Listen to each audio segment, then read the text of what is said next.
Hello. Skin tension is an important factor to consider in planning your surgical approach. In this video, we will discuss the methods in relieving tension under the skin for optimum wound closure. The simplest method of skin tension relief is skin undermining. In cases wherein the wound edges are too far apart from each other, the skin may be released from the tight hold of its underlying structures, such as fascia, dense connective tissue, and muscles. This will enable the surgeon to manipulate the skin more easily to facilitate closure. How do we do skin undermining?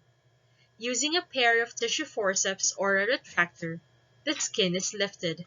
The skin is then released from the underlying structures using a pair of scissors or a scalpel blade. When using scissors, insert the scissors with its blades closed. Once under the skin, open the blades carefully and then withdraw them in an open position. Skin tension may also be relieved with the use of certain suture patterns. Examples are the vertical mattress, far near, near far pattern, which you can see is a modification of the vertical mattress, and horizontal mattress modified with the use of rubber stents. In the real world, these rubber stents can also be replaced with cut IV lines. These stents could prevent the suture from cutting through the skin by serving as a cushion.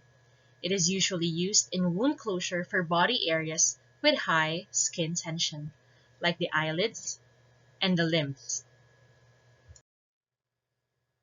The third way to relieve skin tension is by performing releasing incisions. Releasing incisions are straight, full-thickness incisions placed near a defect or a wound to allow easier apposition of the wound edges. These incisions are indicated for the distal extremities, periorbital and perianal regions, or to cover tendons, ligaments, nerves, vessels, or implants. Releasing incisions can be done in multiple ways. The first one would be a simple relaxing incision. In image A, this is the original wound that we are trying to close.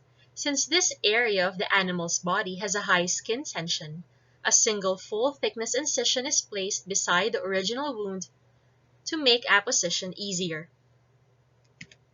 Another way is multiple punctate relaxing incision. In this image, this is the original wound that we are trying to close on a limb.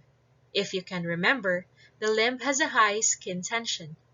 This is remedied in this case by placing multiple, small, full-thickness incisions on both sides of the original wound to oppose it.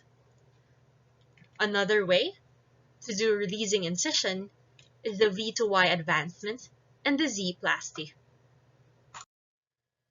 A V to Y advancement makes use of the skin on the ventral aspect of the wound to serve as a flap advanced over the original wound.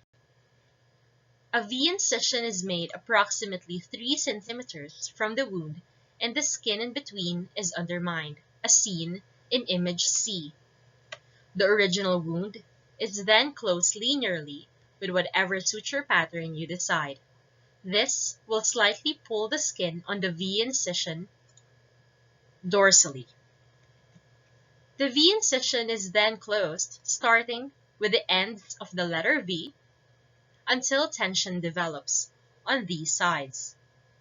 This tension will bring the middle part of the V together, and it is closed as the stem of a letter Y.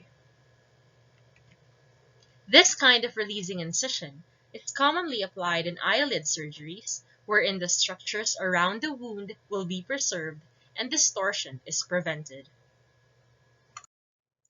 Lastly, a Zplasty can be done to lengthen or relax a surgical incision. In this kind of procedure, a Z-shaped incision is made adjacent to the original wound.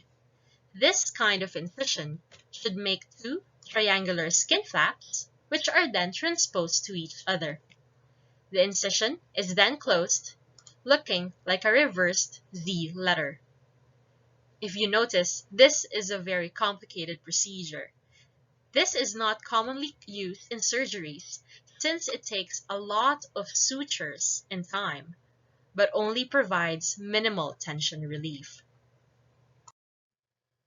This specific topic of our lecture will be concluded with a video assignment.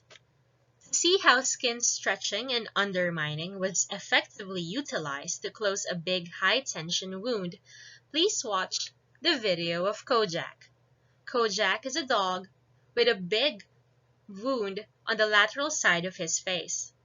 In this video, you will be able to see how the methods that we have discussed was used to close this wound. You can access the video using this link, or simply search in YouTube Crazy Transformation episode from Vet Ranch.